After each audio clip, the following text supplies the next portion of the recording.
এই অনুষ্ঠানটো প্ৰায় শেষ হোৱাৰ মুহূৰ্ততে এগৰাকী মহিলাক আমি লক্ষ্য কৰি আছোঁ। তেওঁ বহু সময়ৰে পৰা তেওঁ পংকজ পাঠকক লগ ধৰি কিবা এটা তেওঁৰ সমস্যাৰ কথা ক'ব বিচাৰি আছে, কিন্তু তেওঁ সুযোগটো তেওঁ তেতিয়ালৈকে দিয়া নাই।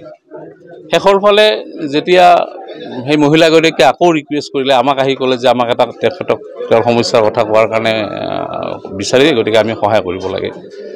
তেনেকুৱাতে তেওঁৰ এগৰাকী সংগীয়ে আহি মহিলাগৰাকীক বেয়াকৈ কথা ক'লে, তাৰ কাৰণে আৰু মই ছেক্ৰেটাৰী হিচাপে হওক বা এগৰাকী সাধাৰণ ব্যক্তি হিচাপে হওক, মই তেওঁৰ সহযোগীক এই কথাটোত বাধা প্ৰদান কৰিলোঁ যে আপুনি এগৰাকী মহিলাক কিয় তেনেকৈ বেয়া ব্যৱহাৰ কৰে।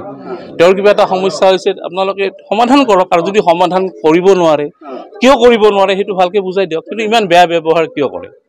এই কথাটো কোৱাৰ পিছত পংকজ পাঠক আহি পেলাই তেওঁ দপদপাই উঠিল যে কোনে এনেকুৱাকৈ কথা কৈছে, আৰু কি মোৰ সংগীক কোনে ইমান বেয়াকৈ কৈছে। মই ক'লোঁ মই কৈছোঁ এই ঘটনা, আপুনি কিয় ক'ব, ইয়াক ধৰ বুলি কৈ তেওঁৰ লগতে বাকী যিখিনি আছিল তেওঁৰ লগৰ গোটেইখিনি লগ হৈ মোক একেলগে তেওঁলোকে মোক প্ৰহাৰ কৰিছে, আৰু প্ৰহাৰ কৰাৰ অৱস্থাত মোৰ আজি এই অৱস্থাটো হৈছে।